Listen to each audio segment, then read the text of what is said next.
Hello and good evening. Welcome along to our broadcast this evening. I'm Joram Ssonko and Winnie Nakauchi is in for the sign language interpretation. First, let's have a look at our top stories. In business today, headline inflation eases to 8% from 9% last month as high fuel prices persist as food and beverages industry dominate. Telecom sector is caught at crossroads. Infrastructure and standards dent progress as government loses close to $1 billion in potential tax. And Uganda braces for African Energy Bank as Petroleum Producers Organization and Afrexim Bank confirm agreement.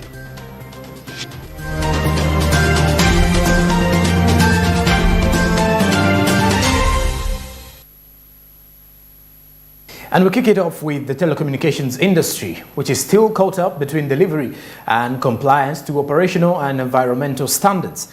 Not only are challenges to the sector development, such as delayed licensing affecting players, but government as well, with close to 1 billion shillings in would-be tax lost due to certification delays. Naomi Mutumba has more. Recently, government together with GIZ and UNDP came together to enforce the $106 million national backbone infrastructure to support the digital transformation move. This is part of the robust efforts by the ICT Ministry to aid investment in the telecommunications sector. Meanwhile, installation of crucial infrastructure, for instance masts, among others, has been met with certification delays and environmental standards such as electromagnetic frequencies and electro waste management. According to Irene Kagwa, the Executive Director, Uganda Communications Commission, Uganda now has over 4,000 masts and extra installations are needed. The last number I recall, I think we have around 4,000 masts across the country, but actually we need more. The reality of, as you get communication, if you do not have coverage, the same way I always compare with a torch. So when you put on a flashlight, the coverage of that flashlight is the same way you have coverage of a mast. So if you're outside that flashlight, you will not be able to communicate. So we need to make sure that we have every part of the country covered. The growing telecommunications sector, current bracing for the fifth generation models, has been crucial to the growth of information technology-enabled services. For example, in the business process outsourcing sector, where the association boasts of 38 members across call centers and services like debt collection. We have various jobs, many jobs, in terms of customer service, in terms of debt collection, recoveries, in terms of business support. All those jobs are both locally and internationally. International, we are targeting countries like Canada, USA, United Kingdom. Canada is going to give us business in terms of legal support. So we have companies in the association that do legal support. So they are going to get businesses from Canada. Then customer care, we're getting businesses from UK, from USA. Debt collection, we are getting locally and outside Uganda, especially in those banking sectors. According to the Ministry of ICT, infrastructure setup challenges, for example, descent over masts and environmental-related concerns in regard to radiation have been increasing since 2013. Irrespective of that, UCC is still tasked to ensure that ICT facilitates socio-economic development backed by infrastructure development and supportive policies. We emphasize that as much as we need the infrastructure to improve on the quality of the services that are being run over the ICT infrastructure, we need to have this in a coordinated way. We emphasize infrastructure sharing, and in these policies like the ICT policy, the broadband policy, they are all emphasizing the same. In that way, we can reduce on the allegations that these masts, by increasing the number of masts, we are increasing the exposure to the public. In contrast with other countries, Uganda is still short on telecom infrastructure, which obviously cuts out efficiency of ITES-based services. Additionally, certification delays have further eroded close to 1 billion shillings per month in potential tax revenue to government. The support that is required comes from our permitting agencies, KCCA, NEMA, building permits that we need in the different areas We will not stop until we get all the support that we need to get the permits out on time. We have done research that shows for every tower that is delayed 1 month, 2 months, 3 months, 4 months, government of Uganda loses close to 1 billion shillings per month in taxes. And it goes to show that we all have a role to play in supporting the telecom industry, but in moving our country forward. As of January last year, data informs that just 13.9 million Ugandans had access to internet, with a mere 29.1% penetration of the total population. Sector investment, operational expenses, and costly services have jointly affected growth of the sector and market uptake. Naomi Mtumba, Smart24 TV, Business Today. For UCC. All right, now our focus turns to the African Energy Coalition. The African Petroleum Producers Organization, together with the African Export-Import Bank, have asserted their commitment towards a sustainable energy industry. A regional energy bank is now a possibility to address sector challenges such as financing, market access, and technology. Uganda's oil sector is keen on the development pending Fast Oil in 2025. Pedersen Mumbere reports. According to Omar Farouk Ibrahim, the Secretary General of the African Petroleum Producers Organization, APO, Africa is taking its destiny into its hands to find solutions to the challenges in the oil and gas sector. He asserts that Afrexim Bank and the African Petroleum Producers Organization signed a memorandum of understanding under which they will work together to establish an African Energy Transition Bank. This bank, according to him, will provide funding for the oil and gas industry in Africa, which is under increasing pressure as foreign investment in the sector is withdrawing or becoming subject to strict conditions. The Africa Energy Bank, when established, hopefully before the end of this year, is going to focus essentially on funding oil and gas projects in the African continent, because the funds have dried. The World Bank and other institutions that used to fund oil and gas projects have now said they are not going to do that. And if anybody is going to fund it, the conditions are so stringent that it doesn't make a lot of sense. The biggest issues facing the African oil and gas industry are related to financing, technology, and market access. Africa is unable to resolve these problems on its own. According to Omar Farouk, the decision to implement the Africa Energy Bank is a clear sign that Africa's view on how to solve their problems have changed. He also maintains that they will not work with partners who are opposed to oil and gas projects in Africa. We have come together, African oil and gas producing countries, to establish this bank, and we are going to welcome investments from countries like Saudi Arabia, UAE, Qatar, Kuwait, that also have a lot of stake in the development of the oil and gas industry.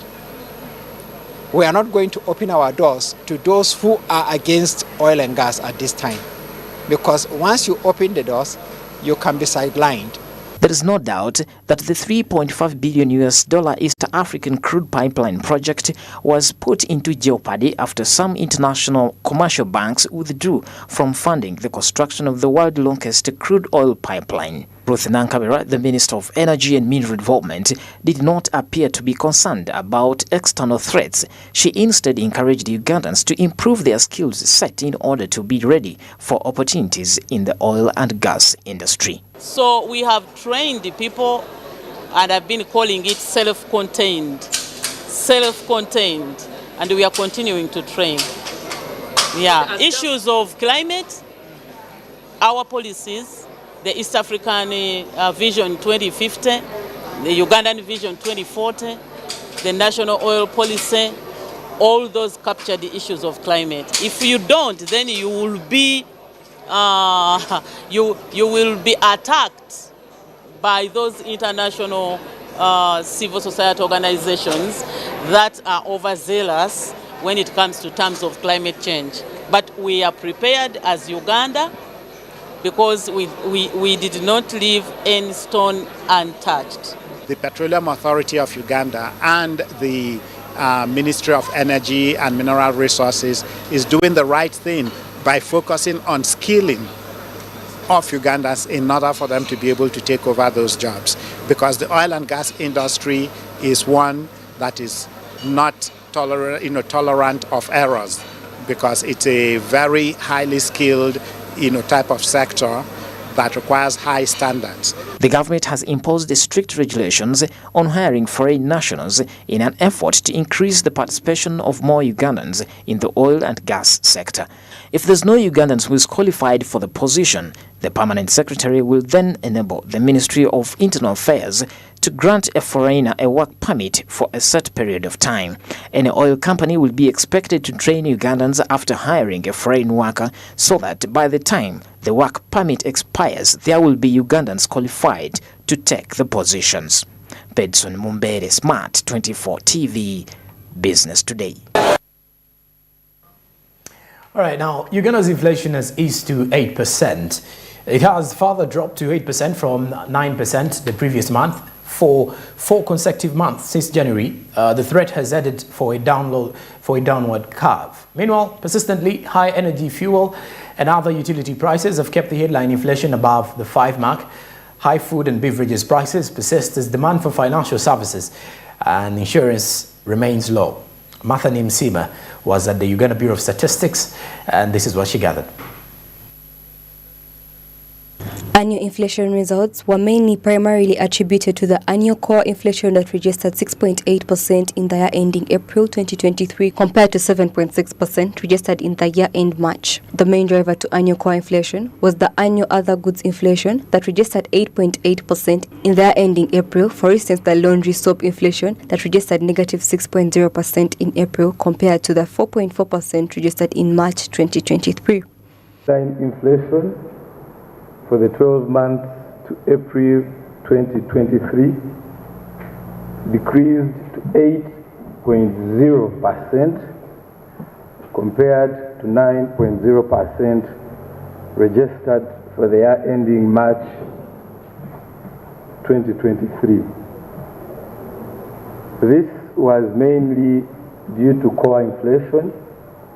You know, core has the highest weight in the CPI basket. So any change in that particular sector influences hugely the final outcome of the consumer price index. So core decreased to 6.8% in April 2023 compared to the 7.6% registered in March 2023. In addition, the annual food crops and the related items inflation slowed down to 25.3% in the year ending April 2023 compared to 26.7% in the year ending March 2023.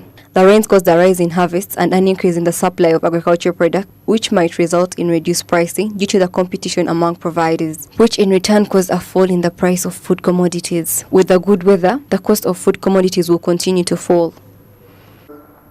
That there are quite a number of items whose prices are going down. Namely, we talked about the tomatoes. I think you can see the eggplants, bitter tomatoes, and there are many others, but we just mentioned a few.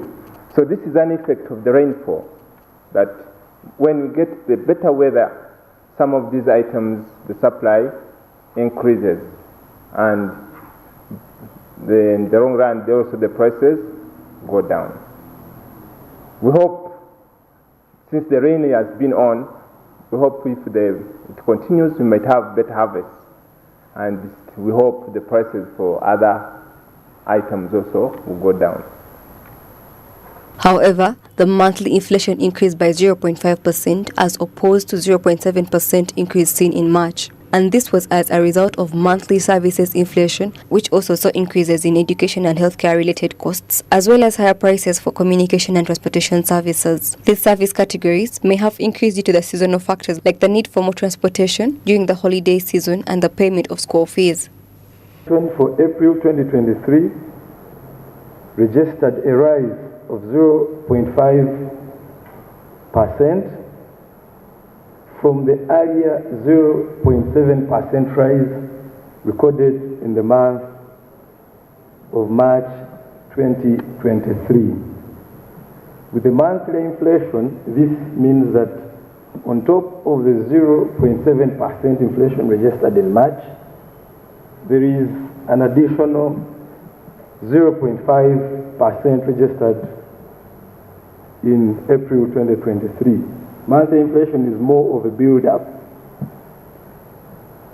Since lower inflation rates can result in higher consumer spending and better economic growth, the economy is likely to benefit from the decline in inflation. The government may need to take action to combat the ongoing inflation rate, such as by enforcing price restrictions on necessities or raising interest rates.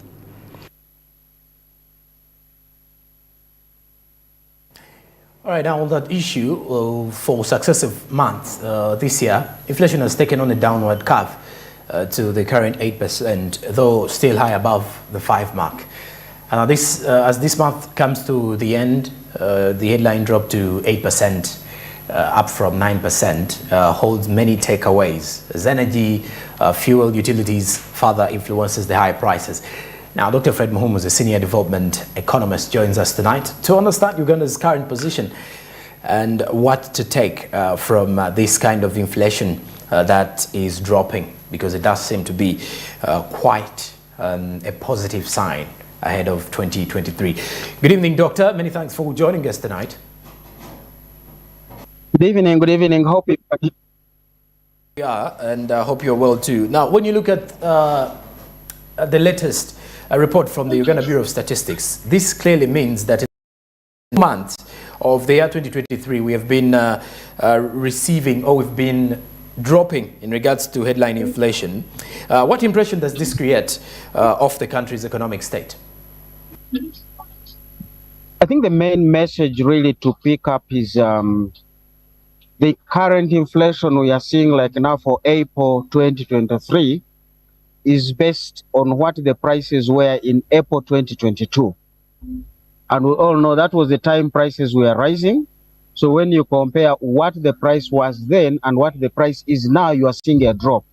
Now you need to get into the monthly changes to see whether this is actually speaking to the current times, besides making that comparison of 12 months back. So the drops we are seeing now are partly because in April 2022, these prices had gone up. That's why you can see clearly that part of the decline is arising from the very items that we complained most about: soap and cooking oil and fuel prices. These were the main drivers at this point in time last year. But that's now a good sign to say the curve going upwards is beginning to stop. Now, that does not mean the prices are going to go down. It's just like when you compare 1 year ago and now, the prices are not going to continue increasing, because inflation is not really picking the price level, but it's picking the speed at which that level is changing. So you may still see fuel remain at 5,100 for the foreseeable future. That may tell you inflation is zero, but you're certainly not going to see the fuel price of 3,800, which is what it was possibly this time last year. When you look at this, the successive room for the CBR revision still stand at 10%. Does the downward trend imply a positive monetary policy approach this time around? It really, you want to understand what have been the key drivers of these prices. Monetary policy was trying to signal, and they largely rely on targeting core inflation, which is omitting out food. But as we know, a lot of these drivers were really global. So besides the CBR, it has made its contribution, but the trends we are seeing are from outside, because at this time last year, a barrel of oil was 110, 120. Now it is down in the 80s. Now, that reduction at the global level is certainly going to be passed through into the country, and will experience it. It may not necessarily be entirely due to the CBR, but certainly the CBR has made its contribution. And so you can say monetary policy plus other factors have made a contribution towards what we are seeing. When you look at the services sector, it is still tagged at 4.3%. What message does this offer as we are into this recovery mode after the 2 years of the COVID-19 pandemic? The services sector is really general, because it will cover all the services as you've mentioned them. You have insurance services, banking services, medical services, educational services. There are quite a number of things that are embedded within that component. So you want to get in and say, what's really affecting the poor person? What is likely to affect the people in the different areas? And the report we're talking about here also projects inflation in the different cities and towns. It's very clear in the report that Arua has the highest inflation. Places like Fort Portal still have very high inflation. But it's good to notice that the low income, the inflation for the low income in Kampala is lower than the national average we are reporting of 8%. For it is down to 7 point something. So you want to get in back there and say, okay, for the common person, especially the one at the bottom of the pyramid, are the services that they consume having prices that are increasing at a lower pace? Because the point is the prices are still increasing, but at a slower pace. And then we want to go back and say, at this point, do we see these particular individuals benefiting the services they take up, saloon services? So you want to look into those. But generally, as it comes down, the key message is it will ease the pressure that these different households were facing, especially those who consume services, and those maybe in the service sector would now begin to benefit because they might see more of their clients increase. Okay, and this will actually take me to a question regarding the International Monetary Fund, which made a prediction at the start of the year that the global economy will be heading into recession by the end of this year. Should we say, as a country, Uganda, we are positively moving well, or we should be worried? There are really two things to that, because we expected the global recession to mitigate the rapid increase in oil prices. Now, maybe that's part of the benefit we are picking up, because as the world gets into a recession, people will consume less of oil. Now, that reduction in the oil will literally make sure the prices are not rising as fast. But we also have seen in the last month, the oil-producing countries trying to restrict supply to maintain the price in the range of the 80s and 90s, below the 90s really. So we might say we have benefited from that slow growth. We have not necessarily seen the prediction come true that countries have gone into recession. There are very few which have, but at least they have not grown as fast as one would have anticipated. Now, that slow growth moderates global prices, and Uganda is a benefit of that. You would be worried if the global recession also affects the demand for Uganda's exports. But the good thing is Uganda largely exports food products, things like coffee and things like food to the region, whose demand has continued to go up. So overall, Uganda is still in a good position. Okay, talking about the global situation here, when you look at the global fluctuations in the Brent crude, prices seem to be decreasing, but in Uganda here, the fuel prices are still high. Should Ugandans and the transport industry worry more about the fact that fuel prices are still around the 5,000 mark? Yeah, the 5,000 mark really, we have been there for some time. So I think Ugandans, all they want to be worried of is not to see a 5,300 or a 5,500. We are now have adapted to the 5,200, 5,100 if you're in Kampala. Of course, it might be higher if you're outside Kampala. So that seems to be the price range for the last 3 months. And so Ugandans do not need to worry about that trend, but we need to keep watching the barrel price, because one thing about oil is a futures market. The oil we are consuming today in April was paid for in December. So that means if there is any increase in the price, people paying for oil now will begin to factor that into the current prices. But as I've said, the global recession has moderated the demand, but also the oil exporting companies, the producing and exporting companies, have tried to stabilize the oil at that same level to make sure, at least for the foreseeable future, we are likely to see us still hovering around the 5,000 mark.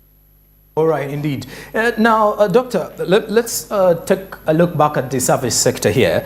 Insurance and financial services are currently sitting bottom of the rank at 4.0, up from the 0.3%. What are the key takeaways from the performance of the financial markets and the low demand for the insurance sector and the insurance services? Insurance demand in Uganda has generally still been low.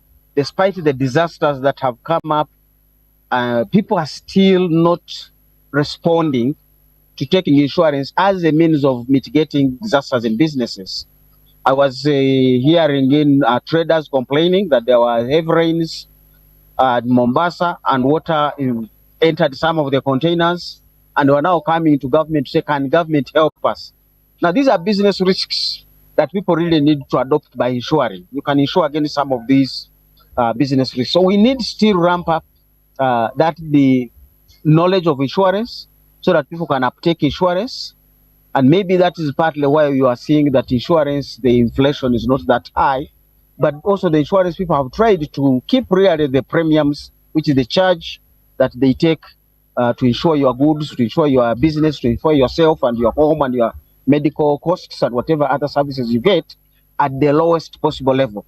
So this is a good thing that price is still down. It is really signaling that we have not seen a significant increase in those vital services of the banking sector, the insurance sector, and the others that support businesses and individuals' lives. That's a good thing for us to see. As you can easily see, we are trying to tame inflation and we are trying to put out all these measures to tame it. But by the look of things, we are currently expecting 812.25 million special drawing rights from the IMF. Is the country's position likely to sustain more debts by the look of things? Because even when you look at the public debt, it's also increasing day by day. It's a very interesting question because it really touches the intricacies and the dilemmas government finds itself in. Because if you're really constraining credit by raising the central bank rate and other interest rates to limit demand so that you can moderate inflation, that means you are really sending a signal of slower growth of the economy. So your economy is going to grow at a slower pace because you want to manage inflation. And partly now you are bringing in IMF loans, which are literally to try to beef up your foreign exchange reserves, but also to finance other government operations and activities. Now, when these loans mature, you need a vibrant economy. So it is only our wish and hope that the stabilization we are doing by moderating inflation will eventually quickly give way so that we are able to focus again on growing the economy, because the growth of the economy and business that will give us the tax revenues to enable us to pay back these IMF loans. If we don't manage that very well, then we are going to have difficulties in managing some of these loans, not just IMF, but even the others. Now, Doctor, lastly, how probable is it for the inflation to persist above the 5% mark in the long run, and how can we curb it down in one way or the other? I think already the message we are seeing is to won't persist above the 5%. At least it's already slowing down toward the 5%. But also we cannot forget that the real target for the central bank is single digit. So that target has already been achieved. When we're talking about the 9s, we're talking about the 8s out of the 10, the central bank has already achieved its target of single digit. But they already say you don't want to sit as close to the double digit, which is 10, by hanging on 8. Can we move towards 8? I mean 5. So that's the reason they are still going to make sure they will not be comfortable until we reach 5. I think the key message is out there, much as the upside risks that may take us back and prices going back upwards are also visible. So the central bank still needs to remain alert, but also not just the central bank, but also to introduce other multiple approaches on how do we grow the economy. Inflation partly coming out of food, those are seasonal things. We see them. We haven't gotten into the harvest season of these first rains that we planted in March, but that's just around the corner. Come May, come June, we'll begin to harvest. If you look at vegetables and tomatoes, which mature faster, those ones already the inflation on those vegetables is going down. So everything seems to be well set for us to lower the inflation further toward the target of 5% in the medium term. Many thanks for joining us, Doctor. We do wish you a good night and a happy new month of May. Thank you very much. Been a pleasure. Good night. Right. Good night and a blessed weekend to you and your family. And of course, that is Dr. Fred Muhumuza, who is a senior economist, development economist, who is actually one of the key experts when it comes to Uganda's economy and analyzing it to fully. Well, after the break, we shall be returning with more business today. So stick around. We'll return shortly.